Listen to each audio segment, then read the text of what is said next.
Welcome to another PVAO virtual commemoration, the 76th anniversary of the Battle for Manila. Let us begin with the message of PVAO Administrator Undersecretary Ernesto G. Carolina.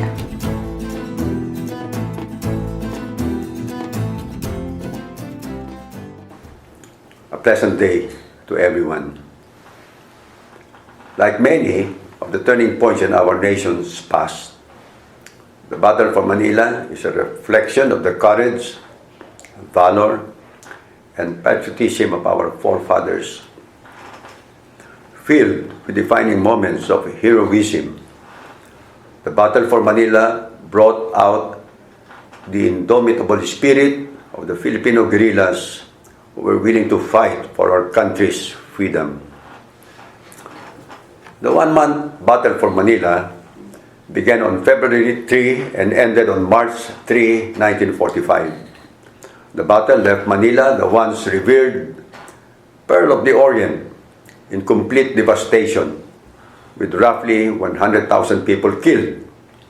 It is considered as one of the worst urban fighting in the entire Pacific War, next only to the siege in Warsaw, Poland.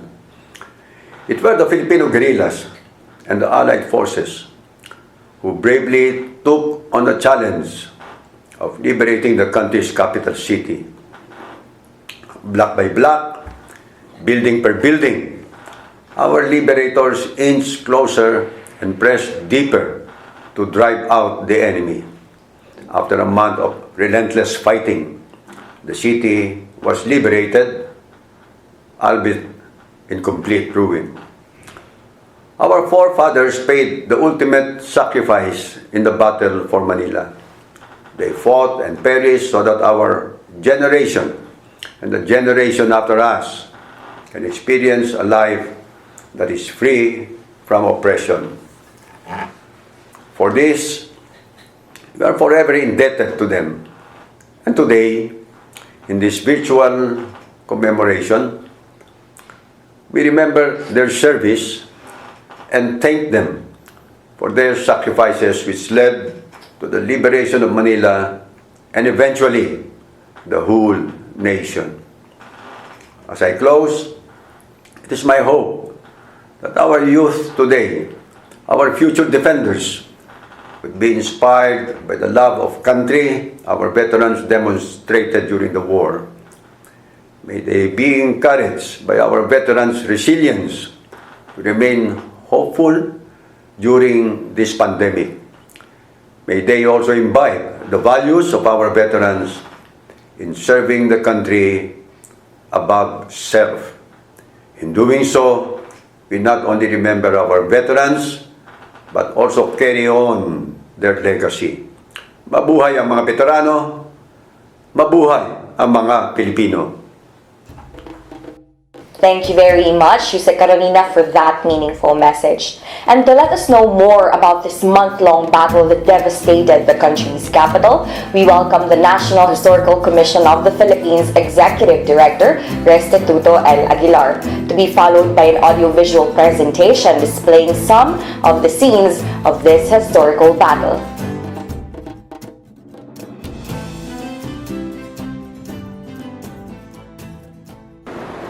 After the successful landing of General MacArthur and his troops in Leyte on October 20, 1944, the American Liberation Forces started its campaign moving towards the north. As early as January 9 of the succeeding year, a successful landing by the American forces through the aid of Filipino guerrillas took place in Lingayen, Pangasinan, allowing them to establish a military position in the northern Luzon area. After the earlier successes, the American troops as well as Filipino guerrilla fighters looked forward to secure the city of Manila. The liberation of Manila was marked by a race between the 37th Infantry Division, headed by Major General Robert Biter, and the 1st Cavalry Division, consisted of 3 flying divisions headed by Brigadier General William Chase. On February 3, 1945, after clearing much of the island of Luzon, Allied troops began to liberate Manila from Japanese control. After hard urban fighting, house to house that destroyed huge portion of the cityscape, the city was finally reclaimed, freeing the Philippines capital at last. The American artillery shelling and mortar fire caused loss of lives and properties in Manila.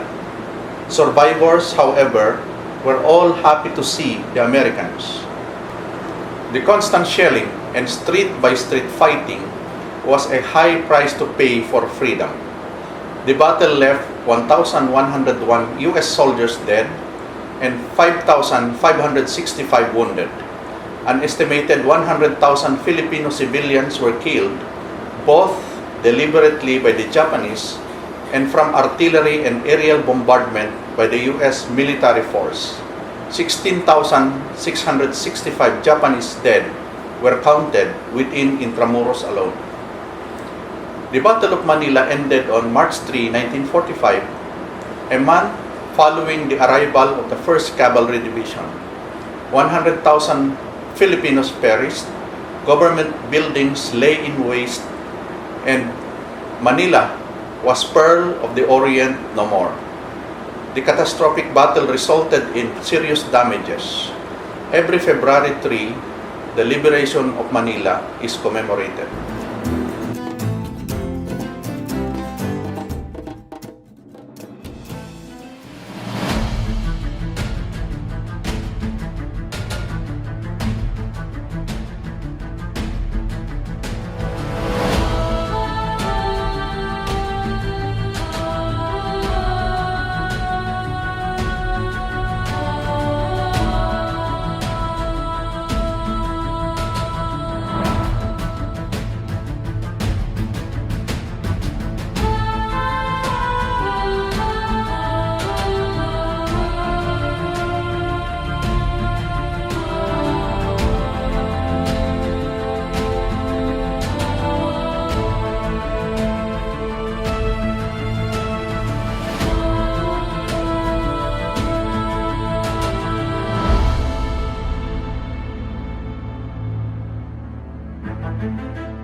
And that has been our virtual commemoration for the 76th anniversary of the Battle for Manila. I am Felicia Loislania. Thank you very much.